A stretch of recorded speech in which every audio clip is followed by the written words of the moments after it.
time, gentlemen, it is asked for your full cooperation and your full participation in shutting tonight's program down. To all my strong and striving norteño raza, buenas noches. Gracias, mi raza.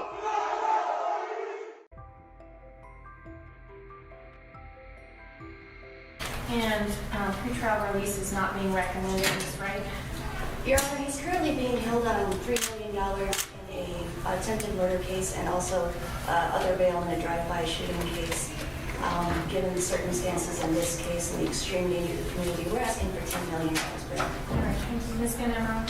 Officer for Dentons. $10 million, yes. Sign the order. Make sure you consult with your attorney, Mr. Romero.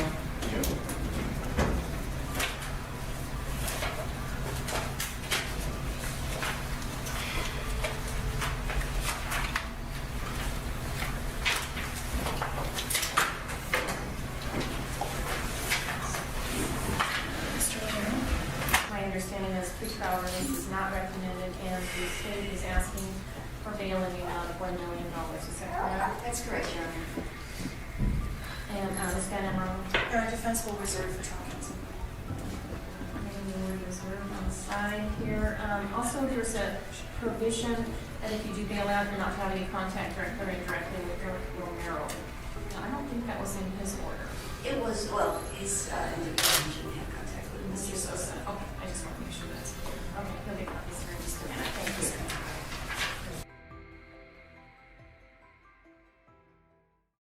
Gangs are also a problem in eastern and central Washington, especially in the Yakima Valley. One small town there tried some creative legal solutions to fight the problem, and as George Howell shows us, they might be onto something. Inside the Yakima City Jail. What would you tell a kid that is thinking about getting into a gang right now? That there's better routes in life. There's better choices, there's better things in life than to just being in a gang. This man agreed to talk to us about neighborhood gangs, but requested that we not use his name. A lot of kids don't want to go that route. And despite his personal plea that kids not follow the path that led him here, I want to be there for my children, show them that the street is not just the only life. the life he'll lead for the next year in jail We're in a gang. is a contradiction. Do you still consider yourself in a gang? Yeah. Especially in jail, it's hard to not be, because there's so many different gangs that come in, and you have to let everybody know what gang you're from. Because if not, then you're considered a punk. And when you get out, your homies will find out that you didn't represent your hood. You were in jail saying you weren't from a gang, but on the streets you say that you are. And so either way you have to. Police consider it a vicious cycle that's plagued the Yakima Valley for decades. Some inmates change their ways after serving time, but others return to the streets, only more hardened and determined gang members.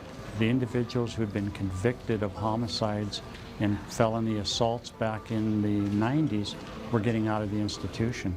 And some of them still claimed gang membership. They maybe even honed their skills, criminal skills, while they were in the institution, and they were now coming back with certain badges of distinction for being OGs. They'd been to the prison, they'd come back out, and they were being looked up to, and they were recruiting. Police Chief Edwin Ratter watched this quiet farming community of Sunnyside, Washington become a hotbed for gang activity. And throughout the lower Yakima Valley, there are constant reminders, like this home, tagged up with red and blue gang graffiti. You know, this is how they get their messages across. Detective Jim Ortiz says the writing is on the wall, showing the constant fight for territory and bragging rights among opposing gang members that usually ends in violence. They have to back up the color no matter what. There's no disrespecting the color, and so they will literally die for it.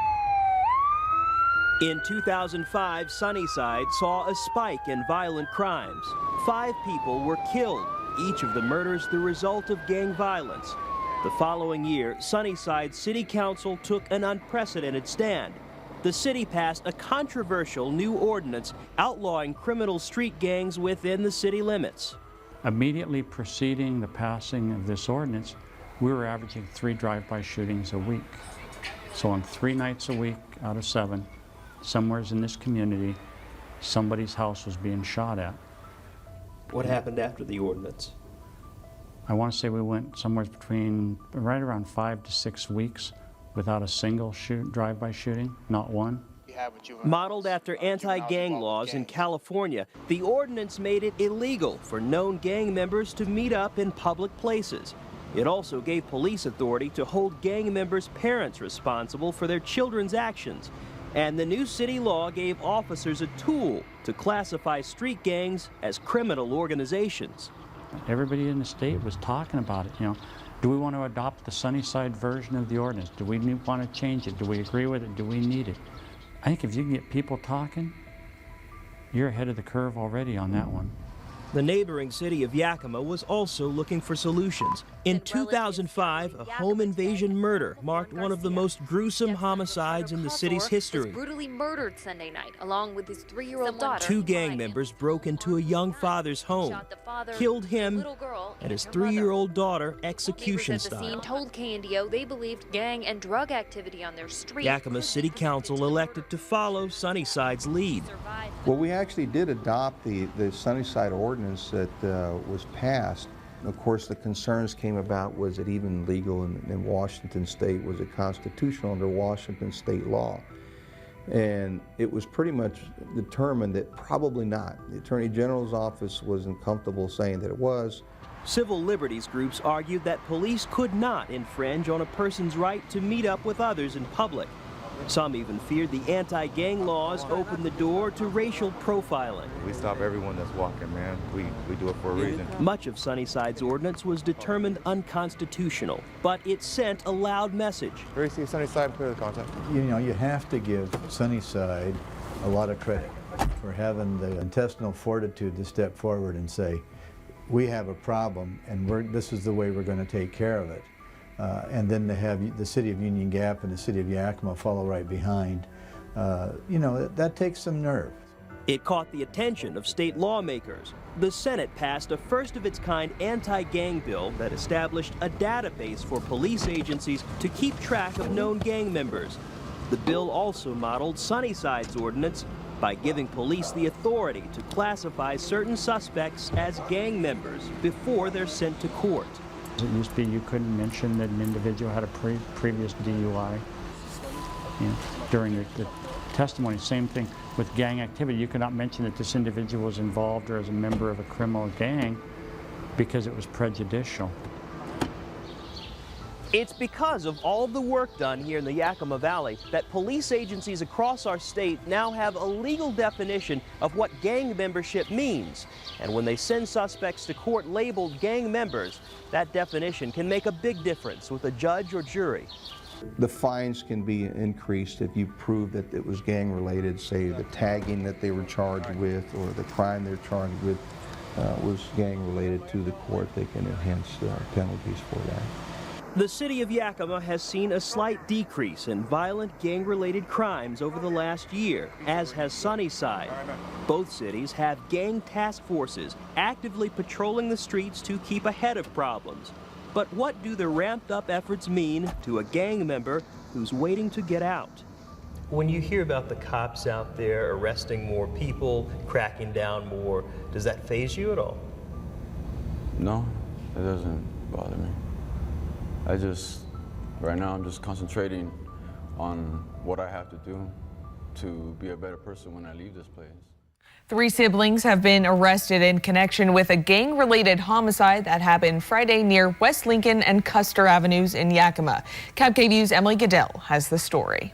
Yakima police say 3 siblings, 15, 19, and 20, were shopping at High's Mini Market Friday afternoon when 30-year-old Marcos Mendoza Guillen walked in and a fight ensued. They basically recognized each other from being rival gang members. And so then a physical altercation took place inside the store. After someone broke up the fight, the siblings left the store and got in their car. Then Mendoza-Guillen walked out. You can tell from the video we have that the verbal altercation continued. The siblings pulled their car around to the intersection of Custer and West Lincoln Avenues, still arguing out the window as the victim got in the passenger seat of another car. They wound up pulling up behind the three suspects, at which time an exchange of gunfire took place. Police say there were likely at least 3 firearms involved, but it's unclear who exactly fired the shots. The victim sustained multiple gunshot wounds and succumbed to those gunshot wounds a short time later. Police found the suspects about 4 a.m. the following morning at a house off of Old Natchez Highway north of Glebe. The deputy came across the vehicle and notified other units, at which time they went on ahead and surrounded the house. Police say 2 of the 3 siblings came out quickly, but the 15-year-old stayed inside for several hours before eventually coming out without incident. We don't have all of the information as of yet. Right now, the 3 individuals were booked under a drive-by shooting. In Yakima, Emily Goodell, Cap KVU, local news. What's going on, you guys? Welcome back. Another episode of Green Lake Gang TV here. I appreciate you guys for checking out the video again today. I've got a couple in the chamber that I'm trying to get cleared by YouTube.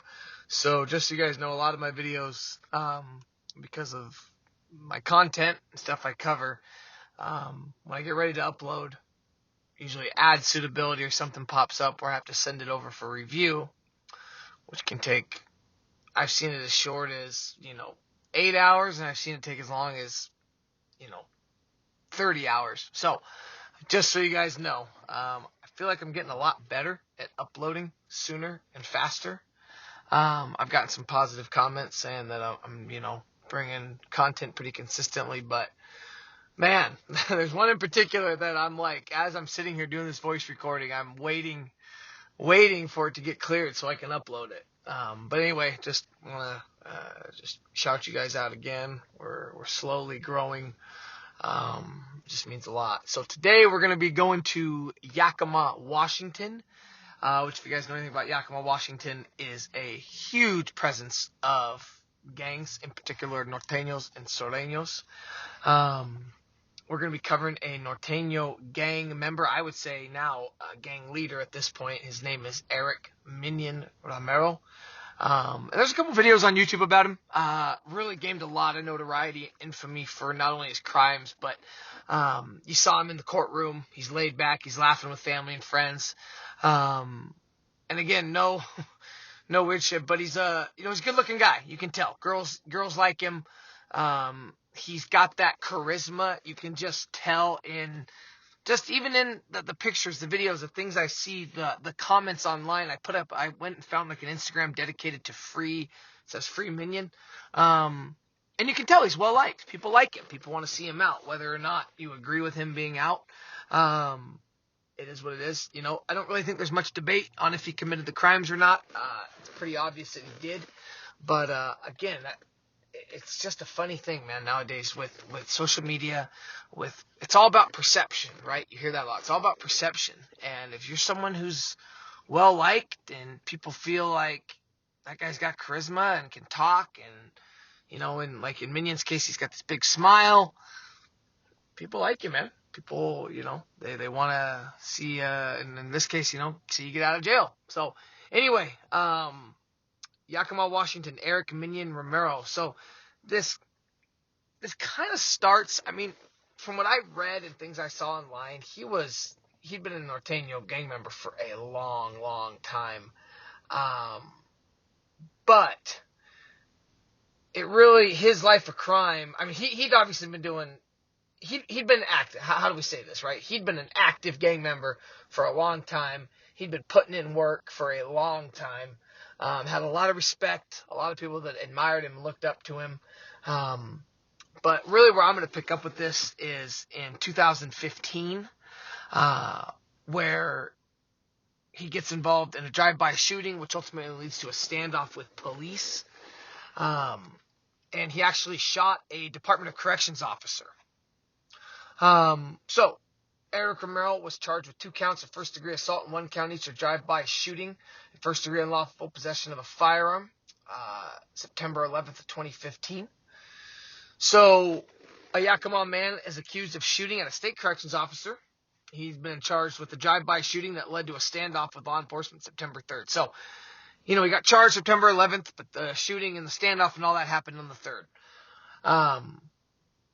Like I said, 2 counts first-degree assault, 1 count each of drive-by shooting, first-degree unlawful possession of a firearm, and then 3 other people were at a South 9th Avenue home where the standoff was taking place or took place. It was a 90-minute standoff. And some of these people get charged with lying to police, harboring a fugitive. His sister got charged with being part of the drive-by because it said in the court paperwork I read that she was actually the driver of the car. Suspicion of 3 counts of first-degree murder for shooting at officers who came to arrest him. He was sitting on $5 million bail at that point. All right? So, he gets involved in an altercation earlier in the day. Sister's driving. Gets out of the car, yelling at the guy. They get back in the car. Erick Romero pops off some shots. Okay? Takes off. Goes with his sister, a couple other people, to her house. State Department of Corrections officers show up. SWAT team showed up. Yakima police show up. And, you see in the pictures I posted and everything, this is no joke, right? They're cornering off the house. They got where they're set up. They got rifles on him. And Erick Romero, he was threatening to kill police officers. So two of the defendants, last name is Brewer and Tejada, they were charged with rendering criminal assistance. There was a juvenile at the home who didn't get anything. And then Romero's sister got charged with the drive-by shooting as well. And then another article reads like this, right? 4 people are in custody in connection with Thursday's standoff, a shooting at the 1200 block of South 9th Ave in Yakima. They interviewed some neighbors on this. Quote for the spokesperson from Yakima PD, Mike Bastinelli, "You see people move very quickly when that call comes in," and that's talking about an officer being shot. Okay, that call came in around 1 o'clock Thursday afternoon. Officers with the Violent Offenders Task Force were serving a warrant at a house on South 9th Ave looking for 25-year-old Erick Romero, someone they believed was involved in a drive-by shooting hours earlier. But when officers came to the door, they were greeted with several bullets.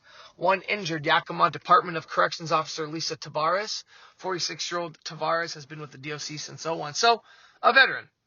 Quote, "I saw 2 people on the ground and a police officer behind the car with a weapon drawn," said Linda Johnson, who lives right across the street. Several agencies then responded.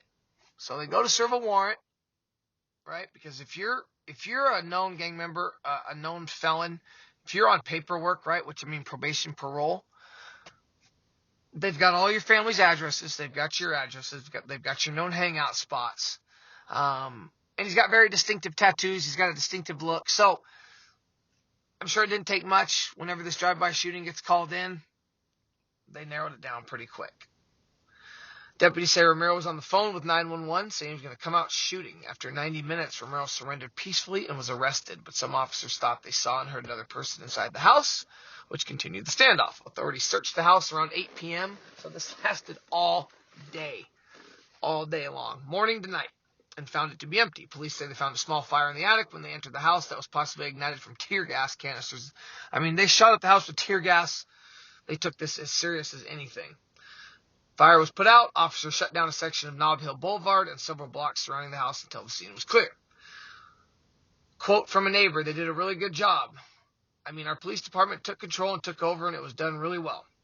Court records say Romero's sister, 24-year-old Guadalupe Cordova, was the one driving the car during the shooting. This is the drive-by shooting that Romero was wanted for.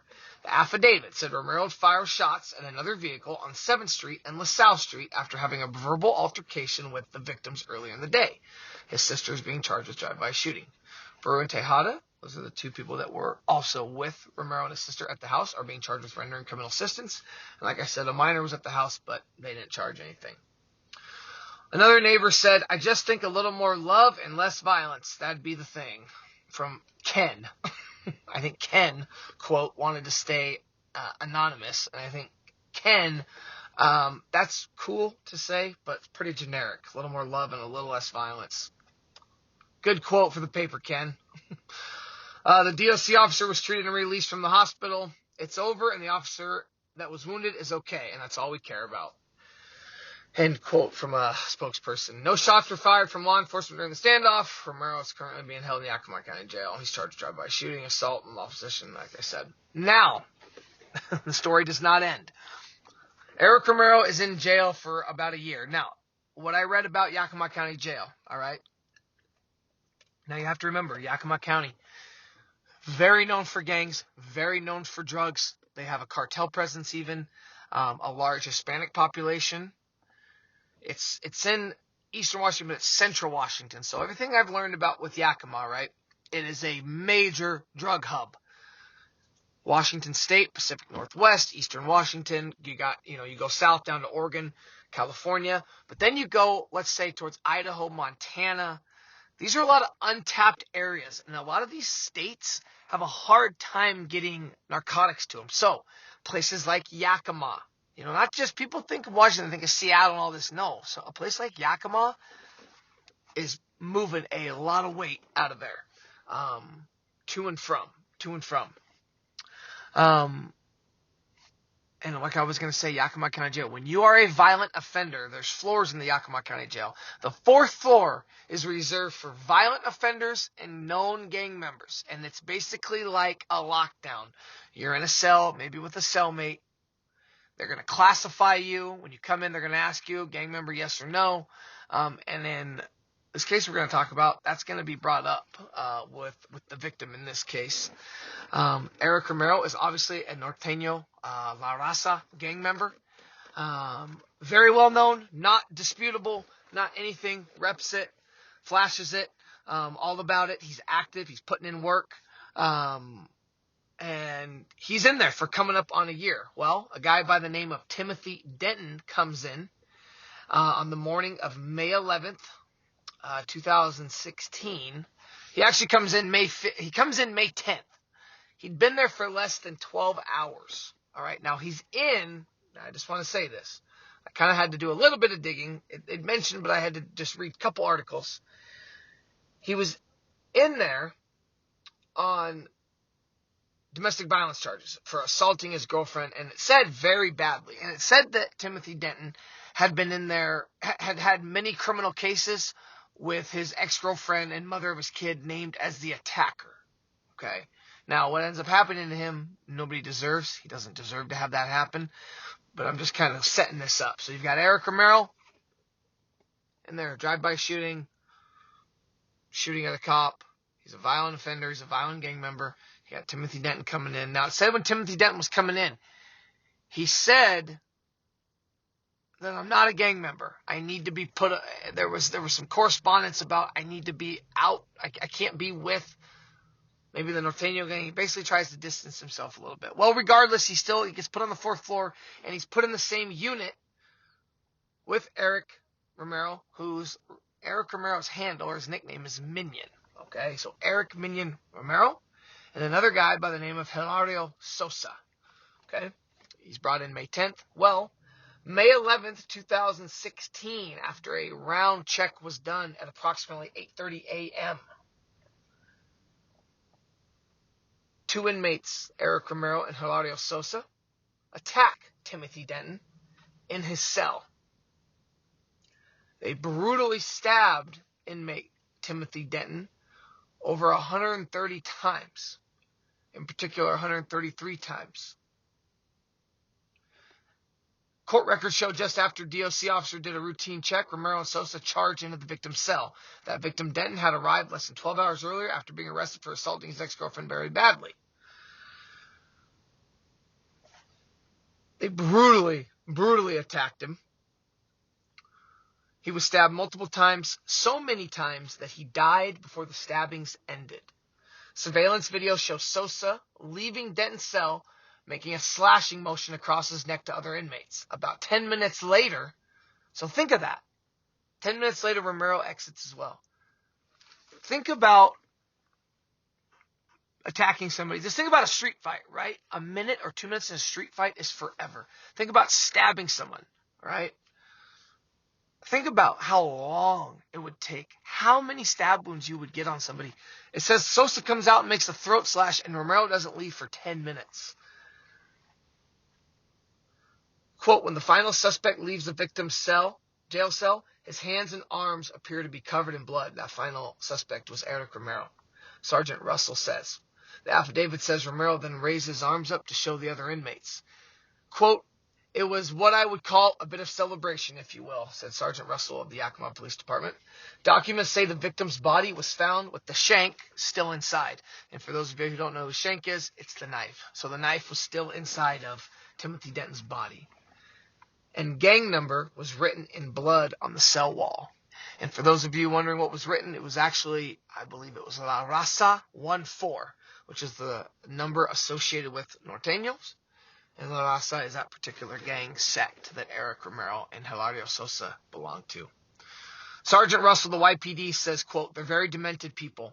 Deputies say this all happened during out time, quote, which is when inmates' doors are unlocked so they can come and go.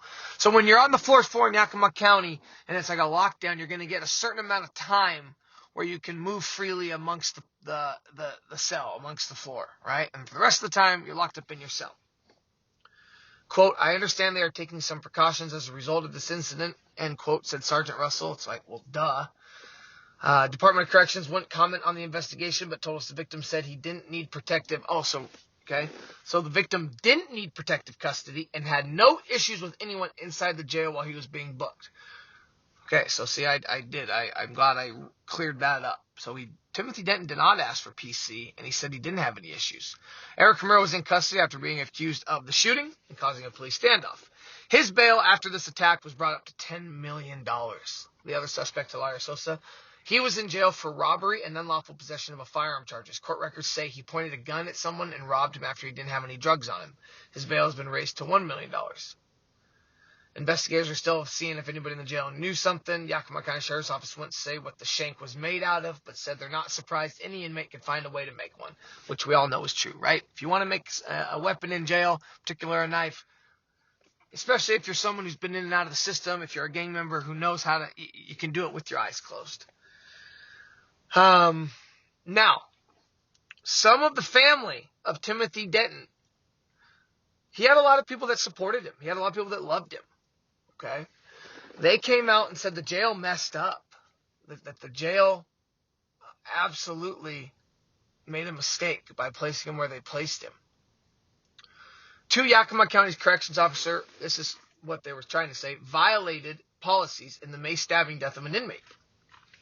But the violations did not contribute to the circumstances leading to the attack by another inmate.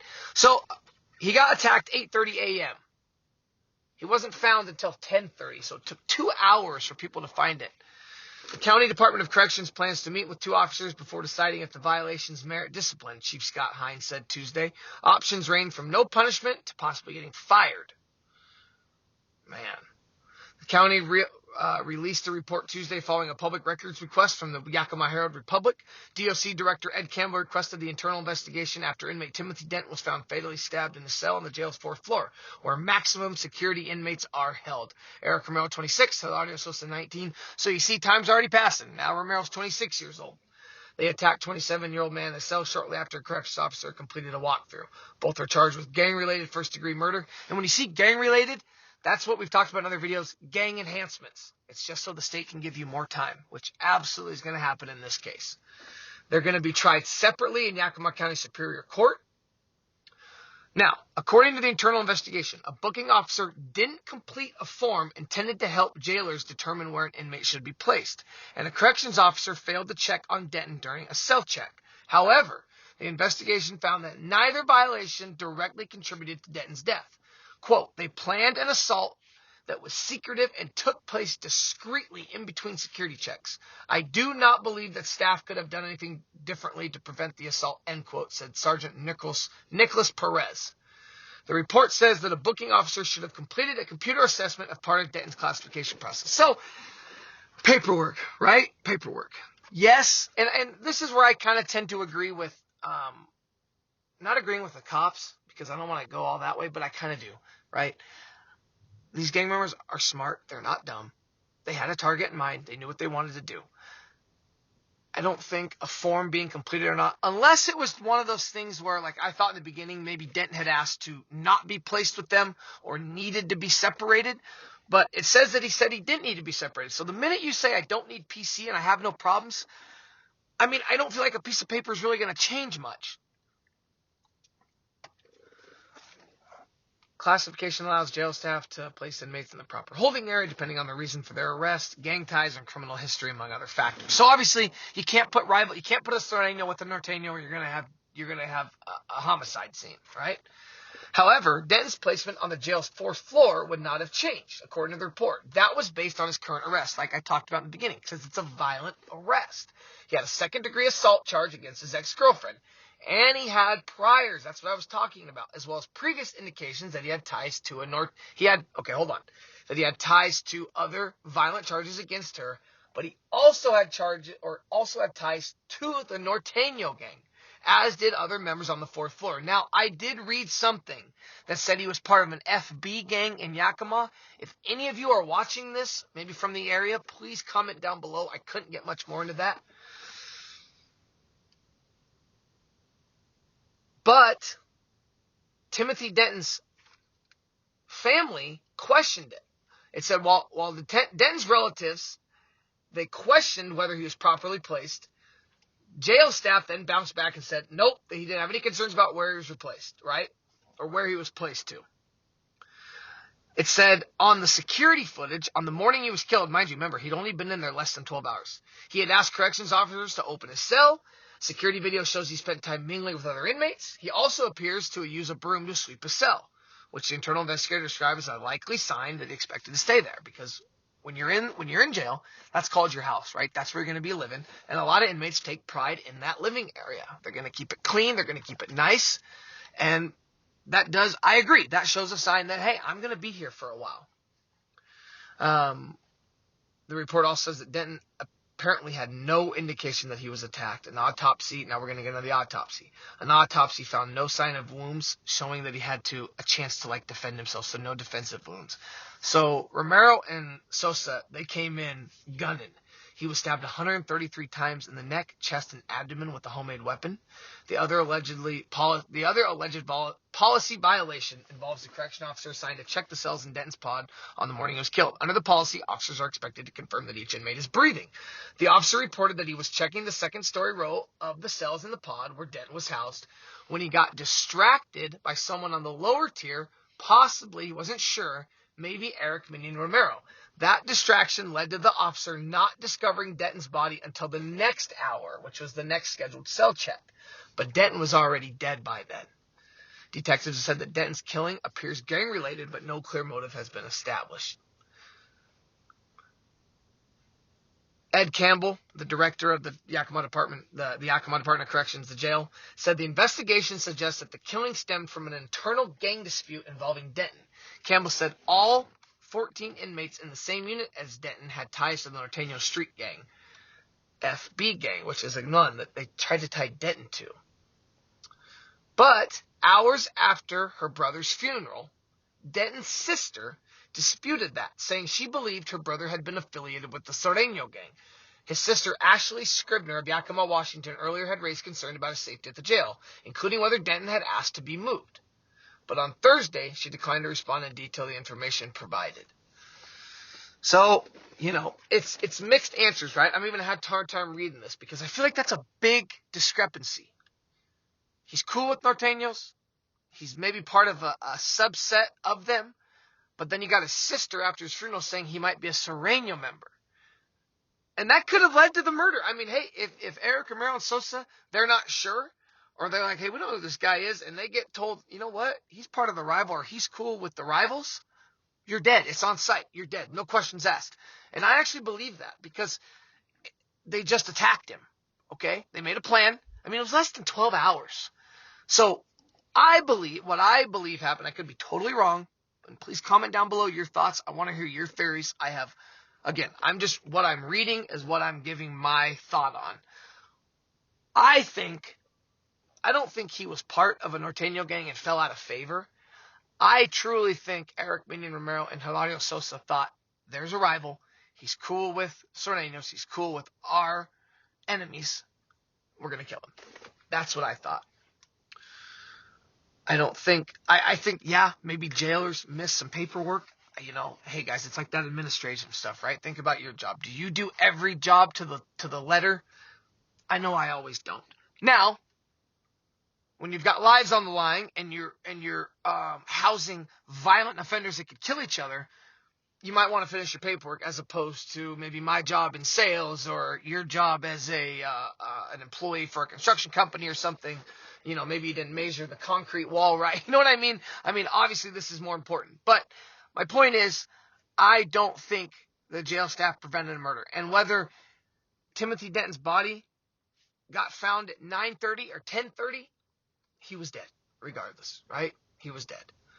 So, the sentence. Erick Romero pleaded guilty to first-degree murder in Denton's May 2016 death. He was sentenced to nearly 87 years in prison on April 19th, 2017, a term that encompassed the murder as well as charges related to a standoff with police in which he was accused of firing at 3 officers from various agencies. Judge Gail Harthcock sentenced Romero to 87 years in prison, putting him behind bars for life after stabbing fellow inmate Timothy Denton to death in a gang-related incident. The judge mentioned his tendency to smile and sneer while in court over the past year. Now, that's what we're going to talk about. And this is why Erick Romero got a lot of notoriety, was because his demeanor. And that's the thing with these gang members is they're all in. Someone like Erick Romero, he's all in. He knows, and because I get a lot of flack when I do get a lot of negative comments when I say I respect or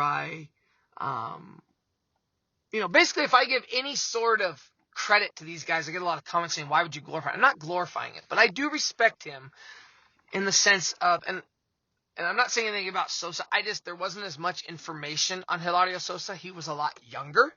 He definitely wasn't the one in control.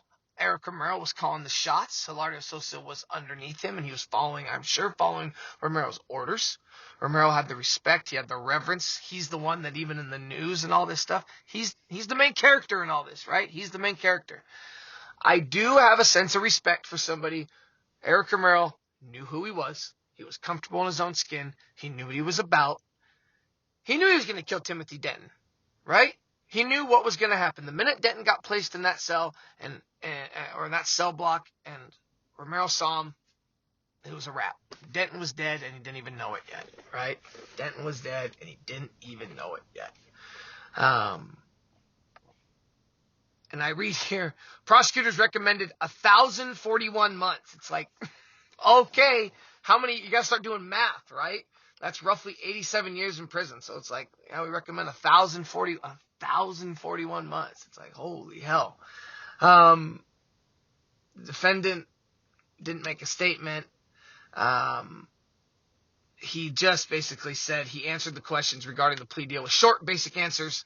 And the courtroom was packed. Okay, this drew a lot of attention from the public. Timothy Denton had a lot of people that loved him, and I don't want to. And again, I didn't read Denton's domestic violence charges to make him a bad guy because a lot of people loved him, right? The way his sister spoke about him, he had a kid. He did not deserve to die. I'm sure he was a good guy. We've all made a lot of mistakes. We've all done things. We've all had things happen in our relationship that I guarantee you, a lot of us, our worst moments, right? Just because they're not in the public didn't mean they didn't happen. So I just want to say that too, that nobody deserved to have this happen. Very crazy case out of Yakima, Washington. The Nortenos do not play. The Serenos don't play for that matter. But, in this case, man, it's one of those things where on site, it definitely went down. Please comment down below. I want to know your theories. Do you think Denton fell out of favor, or do you think Denton was part of a rival gang? If you have some more knowledge on this, if you have some more insight on this, please comment below. Leave me your thoughts. I try to respond to everybody. Anyway, guys, until next time, appreciate it. Later.